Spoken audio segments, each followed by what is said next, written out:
आज हम चैप्टर विलयन के पाठ के विलेयता टॉपिक पे आज डिस्कस करेंगे। विलेयता क्या होती है?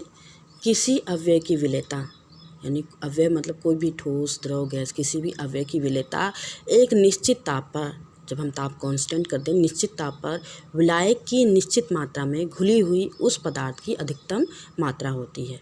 यानी कि वह पदार्थ कितनी मात्रा में किसी भी विलायक में घुला हुआ है। तो ठोसों की द्रव में विलेयता, हम ठोसों की सबसे पहले द्रव में विलेयता देखते हैं। क्या होता है? निश्चित ताप पर 100 ग्राम विलायक में किसी ठोस की घुली हुई वह अधिकतम मात्रा जिसमें संतृप्त विलयन बनाया जा सके, जिससे क्या हो, संतृप्त विलयन बनाया जा सके, ठोस की द्रव में विलेयता कहलाती है। ठोस की विलेयता को प्रभावित करने वाले कौन कौन से कारक होते हैं, हम कारक पढ़ लें। तो विलेय तथा विलाय की प्रकृति बहुत प्रभावित करती है ठोस की द्रव में विलेयता। समान को घोलता है, जैसे आयनिक ठोस जो होते हैं ध्रुवीय विलायक में विलेय होते हैं, और सहसंयोजी ठोस जो होते हैं वो अध्रुवीय विलायक में विलेय होते हैं। क्योंकि जो सहसंयोजक ये आयनिक ठोस होते हैं वो क्या होते हैं कि उनकी प्रकृति आयनिक होती है, वे ध्रुवीय विलायकों में विलय हो जाते हैं क्योंकि उनके बीच आयन और ध्रुवीय अंतःक्रियाएँ होती हैं। विभिन्न आयनिक ठोस की जल में विलेयता भिन्न भिन्न होती है। ये किस पे डिपेंड करता है? विलायक की जलयोजन ऊर्जा पे और जालक ऊर्जा पे। अब ये जलयोजन ऊर्जा क्या कहलाती है? जलयोजन ऊर्जा ये है कि 1 मोल ठोस में उपस्थित आयनों के जल योजन पर, यानी 1 मोल ठोस में उपस्थित आयनों के जल योजन पर मुक्त ऊर्जा जल योजन ऊर्जा कहलाती है। यानी जल से जुड़ना, जल योजन मतलब जल से जुड़ने पर जितनी ऊर्जा हमारी निकलती है वो जल योजन ऊर्जा कहलाती है। दूसरा हमारा आता है जालक ऊर्जा। जालक ऊर्जा क्या होती है? 1 मोल आयनिक ठोस के आयनों को पृथक करने के लिए आवश्यक ऊर्जा क्या होती है? जालक ऊर्जा कहलाती है। जिस भी ठोस की जल योजन ऊर्जा का मान जालक ऊर्जा से अधिक होता है वो क्या कहता है? वो आयनिक ठोस क्या हो जाता है? जल में विलय हो जाता है। दूसरा मैंने कहा वह सहसंयोजी ठोस जो होते हैं, सहसंयोजी ठोस जल में विलय नहीं होते, वो अध्रुवीय विलायक में विलय होते हैं। जैसे नेफ्थलीन है, नेफ्थलीन जल में विलय नहीं होगा, वो बेंजीन में विलय होगा। लेकिन वे सहसंयोजी ठोस जो होते हैं जिनमें हाइड्रोजन बंध होता है, जैसे कि हमारा हो गया एथेनॉल, ठीक, अल्कोहल हो गया, ये क्या हो गया? इसमें हाइड्रोजन बंध पाया जाता है, ये जल में विलय हो जाते हैं। जिनमें हाइड्रोजन बंध पाया जाता है वो जल में विलय हो जाते हैं। जैसे हमारा हो गया ग्लूकोज, ये क्या होते हैं? सहसंयोजक होते हैं। ये भी जल में हमारे विलय होते हैं क्योंकि इनके बीच क्या पाया जाता है? हाइड्रोजन बंध पाया जाता है, इसलिए वो जल में विलय होते हैं। दूसरा हमारा कारक है ताप। ताप बहुत प्रभावित करता है किसी भी ठोस की विलेयता को। वे ठोस जिन्हें जल में घुलने पर ऊष्मा बाहर निकलती है, यानी उनकी विलेयता क्या होता है? ताप बढ़ाने पर घटती। यानी जो ठोस की जल में घुलने पर ऊष्माक्षेपी प्रोसेस होती है वो क्या होती है? वो ताप बढ़ाने पे उनकी विलेयता घट जाती है। जैसे कैल्शियम ऑक्साइड हो गया, कैल्शियम ऑक्साइड यानी चूना को पानी में घोलेंगे तो क्या होगा? बहुत सारी हीट निकलती है, और उसे गर्म कर देंगे तो इसकी विलेयता क्या हो जाएगी? कम हो जाएगी। क्योंकि लासेटेलिय नियम ये कहता है कि अगर हम ताप, दाब और आयतन में कोई किसी भी प्रकार का साम्यावस्था में किसी भी प्रकार का चेंज कर दे तो हमारी अभिक्रिया उस दिशा में चली जाएगी जिधर उस परिवर्तन का मान नगण्य हो जाए या कम हो जाए या निरस्त हो जाए। तो लासेटेली नियम के अनुसार, क्योंकि ये ऊष्माक्षेपी प्रोसेस होता है, अगर हम ताप बढ़ाएंगे तो हमारा अभिक्रिया रिवर्स हो जाएगी, यानी कैल्शियम ऑक्साइड की पानी में घुलने की दर कम हो जाएगी। इसलिए हमें इसको पानी में घुलना है तो हमें ताप कम करना पड़ेगा। अब वे ठोस जिन्हें जल में घुलने पर ऊष्मा अवशोषित होती है, यानी ऊष्मा शोषी प्रोसेस हो जाती है, उनकी विलेयता ताप बढ़ाने पर बढ़ जाती है। जैसे सोडियम क्लोराइड हो गया, पोटेशियम क्लोराइड हो गया और हमारा चीनी हो गया, इसकी हम ताप बढ़ाने पे इसके जल में विलेयता क्या हो जाती है? बढ़ जाती है। फिर तीसरा हमारा है पॉइंट दाब। दाब का ठोसों की द्रव में विलेयता पे कोई भी फर्क नहीं पड़ता, क्योंकि ठोस और द्रव दोनों ही असंपीडी होते हैं, यानी दबाने पर कोई फर्क नहीं पड़ता। उनके अणुओं के बीच क्या होता है? गैपिंग कम होती है, अंतर आकाशीय अवकाश कम होता है, इस वजह से उन पे दाब का कोई प्रभाव नहीं पड़ता है। नेक्स्ट हम पढ़ते हैं गैस की द्रव में विलेयता। अब गैस का क्या है, प्रत्येक गैस द्रव में कुछ न कुछ मात्रा में अवश्य ही विलय होती है, सभी को पता है। तो एक निश्चित ताप पर गैस की द्रव में विलेयता एक निश्चित सीमा तक ही होती है। द्रव द्वारा गैस का अवशोषण करने पर गैस विलयन प्राप्त होता है और इसे गैस का अवशोषण भी कहते हैं। गैसों की द्रव में विलेयता को अवशोषण गुणांक द्वारा हम व्यक्त करते हैं। किससे व्यक्त करते हैं हम? अवशोषण गुणांक द्वारा हम व्यक्त करते हैं। अब अवशोषण गुणांक क्या हो गया? एक निश्चित ताप पर एक वायुमंडलीय दाब पर विलायक के एक इकाई आयतन में घुली गैस का एनटीपी पर आयतन, यानी सामान्य ताप और दाब पर आयतन, उसका अवशोषण गुणांक कहलाता है। एक निश्चित ताप पर और वायुमंडलीय दाब पर गैस की मोल प्रति लीटर में विलेयता ज्ञात करने के लिए हम उसके अवशोषण गुणांक को क्या करते हैं? 22.4 कितने से? 22.4 से हम भाग कर देते हैं। किसको? अवशोषण गुणांक को। किसको कर देते हैं? अवशोषण गुणांक को हम क्या करते हैं? 22.4 से हम भाग करते तो हमें किसी भी गैस की विलेयता मोल प्रति लीटर में हम ज्ञात कर सकते हैं।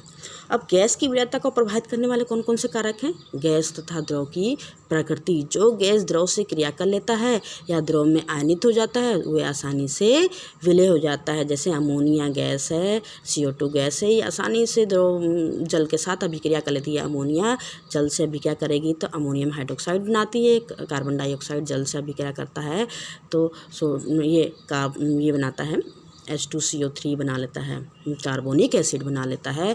तो ये जो गैसें जल से अभिक्रिया कर लेती हैं वो बहुत अच्छी तरह से द्रव में विलय हो जाती हैं। दूसरा हमारा हो जाता है ताप का प्रभाव। जब कोई गैस द्रव में घुलती है तो ऊष्मा बाहर निकलती है, क्योंकि ऊष्मा क्षेपी प्रोसेस होती है और तथा इसलिए ताप बढ़ाने पर गैस की विलेयता क्या हो जाती है?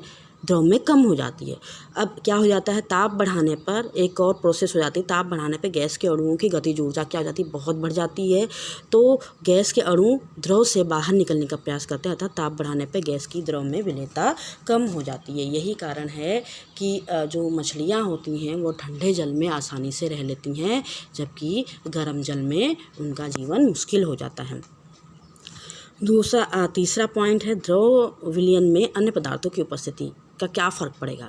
गैस की विलेयता, अगर द्रव में किसी अन्य पदार्थों की उपस्थिति होती है तो गैस की विलेयता क्या हो जाती है? कम हो जाती है, क्योंकि जल का कुछ भाग वो घुले हुए पदार्थों से संयोग करके हाइड्रेट बना लेते हैं और कुछ ही अणु क्या हो जाते हैं? बचे रहते हैं, जो कि गैस के साथ अभिक्रिया कर सकते हैं या गैस के अवशोषण के लिए कम अणु स्वतंत्र रह जाते हैं। इसलिए अगर किसी भी द्रव में वो कोई भी अन्य पदार्थ उपस्थित होता है तो क्या हो जाता है? उस गैस की विलेयता क्या हो जाती है? उस द्रव में कम हो जाती है। फिर हम पढ़ते हैं दाब का प्रभाव। दाब का भी प्रभाव हमारे उसकी विलेयता पर, गैस की विलेयता पर पड़ता है, क्योंकि गैस संपीडी होता है और दाब बढ़ाने पे गैस के अणु क्या हो जाते हैं? पास आ जाते हैं, क्लोज हो जाते हैं। तो दाब बढ़ाने पे द्रव में गैस की विलेयता अधिक हो जाती है। दाब के प्रभाव को हम हेनरी नियम से समझ सकते हैं। विलियम हेनरी एक साइंटिस्ट थे, उन्होंने विभिन्न प्रकार के गैसों की विलेयता को पर दाब का प्रभाव देखा। अब हेनरी क्या कहते हैं? स्थिर ताप पर हेनरी ने क्या कहा कि स्थिर ताप पर किसी विलायक की इकाई आयतन में किसी गैस की घुली हुई मात्रा उस द्रव की सतह पर साम्य अवस्था में उस गैस द्वारा लगाए गए दाब के समानुपाती होती है। यानी दाब गैस की मात्रा, या हम गैस की मात्रा m मानते हैं, तो गैस की मात्रा किसके समानुपाती होती है? दाब के समानुपाती है। दोबारा रिपीट करती हूँ, स्थिर ताप पर जब हमारा टेम्परेचर जो हो हमारा क्या हो? कांस्टेंट हो, यानी ताप स्थिर हो, तो किसी विलायक के इकाई आयतन में, हमने विलायक का भी आयतन क्या ले लिया? वॉल्यूम भी क्या ले लिया? हमने कांस्टेंट ले लिया, इकाई आयतन ले लिया।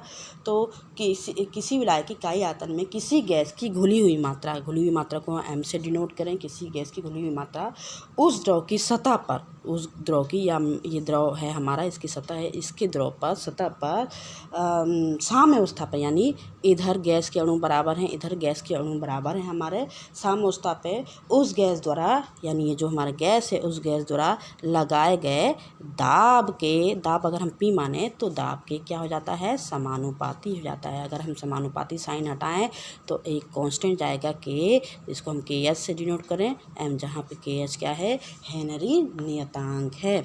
हम इसको इस तरह से भी डिफाइन कर सकते हैं, किसी गैस का वाष्प अवस्था में आंशिक दाब, ठीक है, किसी गैस का वाष्प अवस्था में क्या हो जाता है, आंशिक दाब विलयन में उपस्थित उस गैस के मोल अंश के समानुपाती होता है। यदि हम मोल अंश x माने तो P समानुपाती x, P बराबर KH x है, जहाँ x क्या हो जाता है हमारा मोल अंश और P हमारा दाब हो जाता है। जैसे ये हम एक एग्जाम्पल डायग्राम द्वारा समझ सकते हैं कि हमने एक जार में गैस लिया, लिक्विड लिया, हमने देखा कि एक बार दाब पर गैस की कुछ ही मात्रा लिक्विड में विलय हुई और वही दाब हमने बढ़ा दिया तो क्या होगा, बहुत सारी अणु क्या होंगे, लिक्विड में विलय हो जाएंगे और ऊपर क्या हो जाएगा, गैस के अणुओं की संख्या भी ज़्यादा हो जाएगी, क्योंकि दाब बढ़ाने पर गैस के अणु क्या हो जाते हैं, पास पास आने लगते हैं।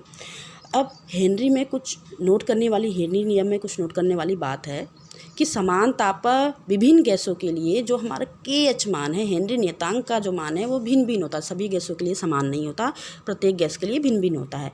और KH का मान गैस की प्रकृति पर निर्भर करता है, यानी गैस की हमारी प्रकृति कैसी है, बिल्कुल सहसंयोजक है या उसमें कुछ ध्रुवी व्यवहार करता है या ध्रुवीय प्रकृति होती है।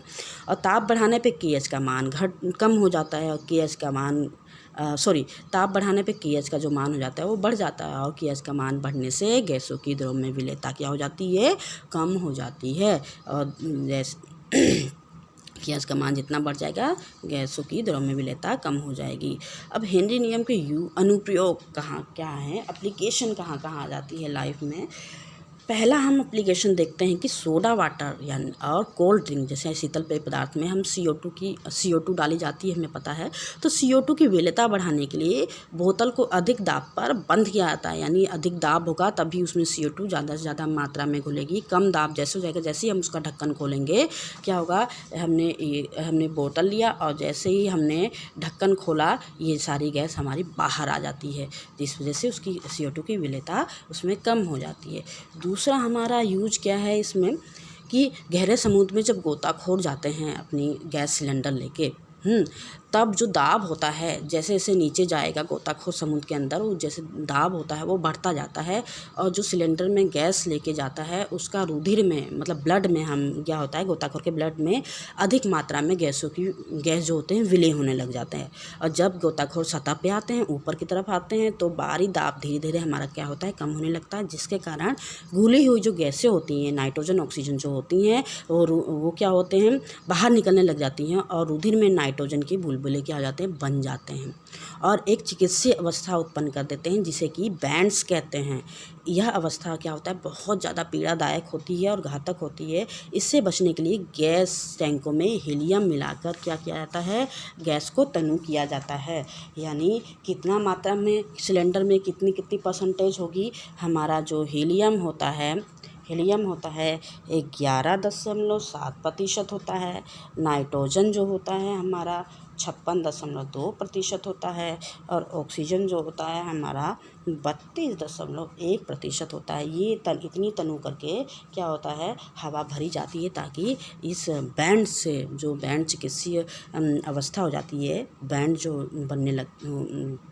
उत्पन्न होते हैं उससे आराम मिल सके या वो ना बने। तीसरा जो एप्लीकेशन है, अधिक ऊंचाई पे यानी बहुत ऊंचे जो पहाड़ों पे लोग रहते हैं उस जगह पे वायु में ऑक्सीजन की मात्रा कम हो जाती है, क्योंकि वहाँ दाब कम होता है तो वहाँ पे ऑक्सीजन की मात्रा भी कम हो जाती है, जिससे वायु दाब भी कम हो जाता है, जिससे कि रक्त में ऑक्सीजन गैस कम मात्रा में विलय होती है और जिससे शरीर कमज़ोर होने लगता है। जैसे से ऑक्सीजन हमारे शरीर में कम घुलेगी क्या होगा, हमारा शरीर कमज़ोर होने लगेगा और सोचने समझने की क्षमता जो हो जाती है कम हो जाती है। इस लक्षण को एनॉक्सिया कहा जाता है। एनॉक्सिया कहा जाता है, ये भी एक चिकित्सीय अवस्था होती है। ये तो हमारे हेनरी नियम थे, हेनरी नियम के एप्लीकेशन। अब हेनरी नियम की सीमाएं क्या हैं? हेनरी नियम का सीमा है ताप बहुत कम नहीं होना चाहिए। दूसरा है दाब का मान अत्यधिक नहीं होना चाहिए। ठीक है। तीसरा जो हेनरी नियम की लिमिटेशंस है, गैस की विलेयता किसी भी विलायक में बहुत कम या बहुत ज़्यादा नहीं होनी चाहिए। और गैसों का द्रव से ना ही संयोजन होना चाहिए, ना ही वियोजन होना चाहिए, यानी गैसों का द्रव से किसी भी प्रकार का कोई भी रिएक्शन नहीं होना चाहिए। ये हेनरी नियम की सीमाएं हैं। आज के लिए इतना ही। Thank you.